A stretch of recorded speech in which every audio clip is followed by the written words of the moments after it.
ভাবুন তো, কি এমন হতে পারে যে সাধারণ নাগরিকদের এমন চরম ব্যবস্থা নিতে হয়? পশ্চিমবঙ্গে ঠিক কি ঘটছে? তারিখটা ছিল ২রা এপ্রিল ২০২৬। মালদা জেলার জাতীয় সড়ক ১২ অবরোধ করে রাখা হয়েছে আর ৭ জন বিচার বিভাগীয় কর্মকর্তাকে পণবন্দী করা হয়েছে। কিন্তু এই কাজটা কোনো পেশাদার অপরাধীর দল করেনি। যারা এই কাজটা করেছেন তারা হলেন শিক্ষক, কৃষক, সাধারণ দোকানদার। তাদের একটাই পরিচয়, এরা সেই সব নাগরিক যাদের ভোট দেওয়ার অধিকারটাই কেড়ে নেওয়া হয়েছিল, আর সেই চরম হতাশা থেকেই জন্ম নিয়েছিল এই পরিস্থিতি। আর এই পুরো ঘটনার পেছনে রয়েছে একটা সংখ্যা, একটা বিশাল সংখ্যা, ৬১ লক্ষ। পশ্চিমবঙ্গের ভোটার তালিকা থেকে ঠিক এতগুলো ভোটারের নাম মুছে ফেলা হয়েছে। কিন্তু এখানেই শেষ নয়, এর সাথে যোগ করুন আরও ৬০ লক্ষ ভোটার যাদেরকে কিনা সন্দেহভাজন হিসাবে চিহ্নিত করা হয়েছে। মানে সব মিলিয়ে রাজ্যের প্রতি ৬ জন ভোটারের মধ্যে একজন এই প্রক্রিয়ার দ্বারা সরাসরি প্রভাবিত। আচ্ছা চলুন এই বিষয়টা একটু গভীরে গিয়ে দেখা যাক। তো এই যে এত একটা গোলযোগ, এর শুরুটা হয়েছিল একটা সরকারি প্রক্রিয়া দিয়ে। পোশাকি নামটা হলো স্পেশাল ইন্টেন্সিভ রিভিশন বা সংক্ষেপে এসআইআর। এটা শুরু হয় নভেম্বর ২০২৫-এ। আর এই প্রক্রিয়ার মধ্যেই একটা একেবারে নতুন জিনিস নিয়ে আসা হলো, সন্দেহভাজন ভোটার। মানে এদের নামটা ঠিক বাদও দেওয়া হয়নি, আবার রাখা হবে কিনা সেটাও নিশ্চিত না। একটা অদ্ভুত ত্রিশঙ্কু অবস্থা।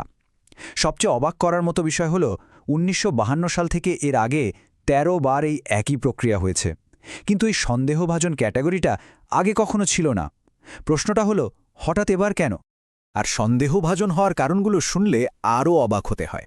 খুবই সাধারণ সব কারণ, যেমন ধরুন নামে সামান্য বানানের ভুল, অথবা নথিতে বাবার সন্তানের বয়সের ফারাকটা একটু কম বা বেশি হয়ে গেছে।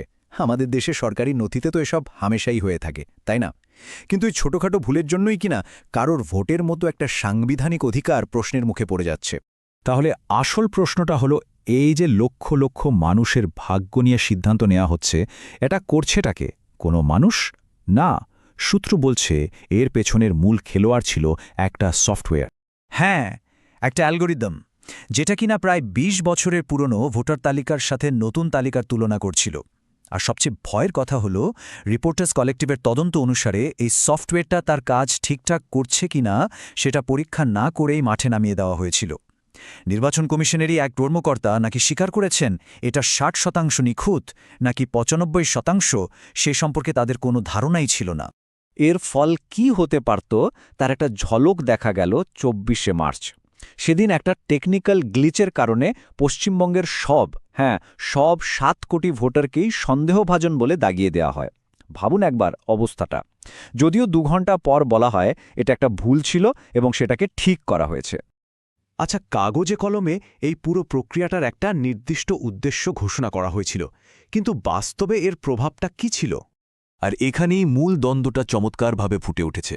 একদিকে বলা হয়েছিল এর লক্ষ্য হল ভোটার তালিকা থেকে অবৈধ বাংলাদেশি অভিবাসীদের নাম বাদ দেওয়া, কিন্তু তথ্য কি বলছে? তথ্য বলছে সবচেয়ে বেশি আনম্যাপড বা বাদ পড়া ভোটারের সংখ্যা দেখা গেছে সেই সব এলাকায় যেখানে হিন্দু উদ্বাস্তুকের বাস বেশি, মানে ঘোষিত লক্ষ্যের ঠিক উল্টো ছবি। ব্যাপারটা আরও পরিষ্কার হবে যদি আমরা নির্দিষ্ট সংখ্যাগুলো দেখি। যেমন মুসলিম সংখ্যাগরিষ্ঠ এলাকার ডোমকলে এই হার ছিল খুবই কম, ১%-এরও নিচে, মাত্র 0.42%। অথচ মতুয়া সম্প্রদায়, যারা মূলত হিন্দু দলিত উদ্বাস্তু, তাদের ১৭টি আসনে এই হার ছিল রাজ্যের গড়ের প্রায় দ্বিগুণ, প্রায় 9.47%। এই ঘটনাটা কিন্তু শুধু কিছু সংখ্যা বা ডেটার মধ্যে সীমাবদ্ধ ছিল না, এর প্রভাব পড়েছিল সমাজের বহু পরিচিত ও সম্মানিত মানুষের উপরেও।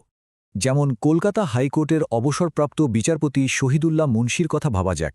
তার নামটাই ভোটার তালিকা থেকে বাদ দিয়ে দেওয়া হয়েছিল। উনি নিজেই বলেছেন এটা অপমানজনক এবং বেদনাদায়ক ছিল। শুধু উনি নন, ওনার স্ত্রী আর ছেলের নামও ছিল সন্দেহভাজন তালিকায়। সংবাদ মাধ্যমে খবর হওয়ার পর ওনার নামটা ফিরে আসে। কিন্তু প্রশ্ন হল, যাদের কথা সংবাদ মাধ্যমে আসে না, সেই সাধারণ মানুষদের কি হবে? প্রভাবিত ব্যক্তিদের তালিকাটা দেখুন। একজন কার্গিল যুদ্ধের সৈনিক, বিশ্বকাপজয়ী ক্রিকেটার, রাজ্যের প্রথম মহিলা মুখ্য সচিব, এমনকি ২ জন মন্ত্রীও বাদ যাননি। নবাব মির্জাফরের বংশধর থেকে শুরু করে ডাক্তার, উকিল, পুলিশ, শেষ পর্যন্ত যারা এই কাজটা করছিলেন সেই বুথ লেভেল অফিসারদের নামও বাদ গেছে। মানে অ্যালগোরিদমটা যে কতটা নির্বিচারে কাজ করছিল এটা তারই প্রমাণ। তো একদিকে যেমন নাম বাদ দেয়া হচ্ছিল, তেমনি আরেকটা গুরুত্বপূর্ণ অভিযোগ সামনে আসছিল, আর পুরো ব্যাপারটার মধ্যেই স্বচ্ছতার অভাব ছিল চোখে পড়ার মতো। অভিযোগটা হলো, যখন আসল ভোটারদের নাম বাদ পড়ছে ঠিক সেই সময়েই নাকি ফর্ম 6 ব্যবহার করে অন্য রাজ্য থেকে হাজার হাজার নতুন ভোটারের নাম বেআইনিভাবে তালিকায় ঢোকানো হচ্ছে। পশ্চিমবঙ্গের মুখ্যমন্ত্রীর দাবি অনুযায়ী একজন বিজেপি কর্মীকে নাকি 400টি ফর্ম 6 আবেদনপত্র সহ ধরা হয়েছে, যেখানে আইনি সীমা হল মাত্র 50টা। দি ওয়ারের একটা তদন্তে আরও অদ্ভুত জিনিস দেখা গেছে। যেমন ধরুন রানীনগর বিধানসভা কেন্দ্র, একই কেন্দ্র, একই সফটওয়্যার, একই নিয়ম, অথচ সেখানকার হিন্দু প্রধান বুথগুলোতে চিহ্নিত ভোটারের হার মাত্র 3%, আর মুসলিম প্রধান বুথগুলোতে সেই হারটাই বেড়ে হয়ে যাচ্ছে 58%। এই তফাৎটা কেন? এই প্যাটার্নটা অন্য জায়গাতেও দেখা গেছে। কলকাতা পোর্ট, মেটিয়া ব্রুজ বা ভবানীপুরের মতো এলাকাগুলোতে মুসলিম ভোটারের শতাংশের চেয়ে সন্দেহভাজন তালিকায় তাদের শতাংশ অনেক বেশি। মানে বিভিন্ন সূত্র থেকে পাওয়া তথ্য বারবার একই দিকে ইঙ্গিত করছে। তাহলে এই যে লক্ষ লক্ষ মানুষ যাদের ভোটাধিকার কেড়ে নেওয়া হলো, তাদের সামনে এখন উপায়টা কি? একটা পথ অবশ্যই আছে, কিন্তু সেটাও বেশ জটিল। দেখুন, নিয়ম অনুযায়ী প্রথমে নির্বাচন কমিশনের ওয়েবসাইটে নিজের নামটা দেখতে হবে। নাম না থাকলে অনলাইনে আবেদন করতে হবে। অফলাইনেও করা যায়। তারপর একটা ট্রাইব্যুনাল শুনানি হবে, আর সেখানে প্রমাণ করতে পারলে নামটা আবার তালিকায় ফিরে আসবে। কিন্তু সমস্যাটা হলো, বাস্তবে এই প্রক্রিয়াটা চলছে কচ্ছপ গতিতে। সূত্র অনুযায়ী 2 লক্ষের বেশি আবেদন জমা পড়লেও শুনানি হয়েছে মাত্র 2টি। অবশেষে এই পুরো বিষয়টা দেশের সর্বোচ্চ আদালত অর্থাৎ সুপ্রিম কোর্ট পর্যন্ত গড়িয়েছে। 13 এপ্রিল 2026 একটা শুনানিও হয়েছে। এখন সবাই তাকিয়ে আছে আদালতের দিকে, যদি নির্বাচনের আগে কোনো সমাধান সূত্র বেরোয়।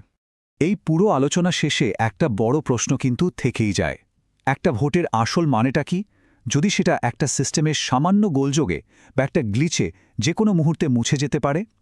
এই প্রশ্নটা শুধু পশ্চিমবঙ্গের নয়, গণতন্ত্রের মূল ভিত্তি নিয়েই একটা বড় প্রশ্নচিহ্ন।